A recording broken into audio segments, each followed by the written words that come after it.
Hey folks, have you ever had an idea and you thought you'd remember it and then later you went back and tried to get it and it was gone?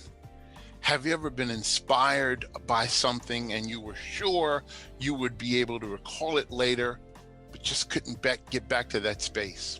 I want to help you make the most of the inspiration that God gives us. Five steps I want to give you. I call it Gahood, G-H-U-D-E, Gahood. Simply, get a whiteboard. Get a whiteboard. You don't have to get a whiteboard. It's a device, a tablet, a memo pad, a steno pad, something. Get a whiteboard. Get something that you can use to capture the moment of inspiration when it comes. H, keep it handy. If it's not accessible, it does no good.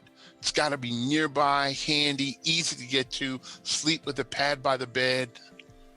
You use it. Don't trust your memory. Even if it's crystal clear in that moment, don't trust your memory. Use your device. D, document from it.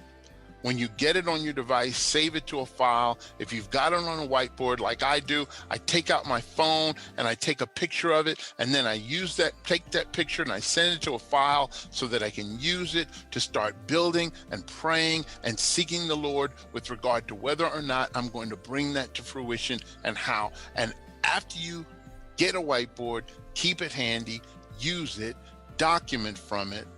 E, erase it. When you erase it, you're saying, God, I'm ready for more. When you erase it, you're like a child who's eaten all their food. You're saying, Mom, my plate is clean. I'm ready for more. And when you erase your whiteboard, when you erase what's on your document, when you clear your screen, you're saying, Father, I am ready for more. G-H-U-D-E.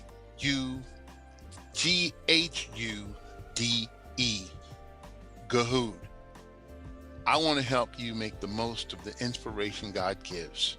When you've done all that, like me, erase your whiteboard.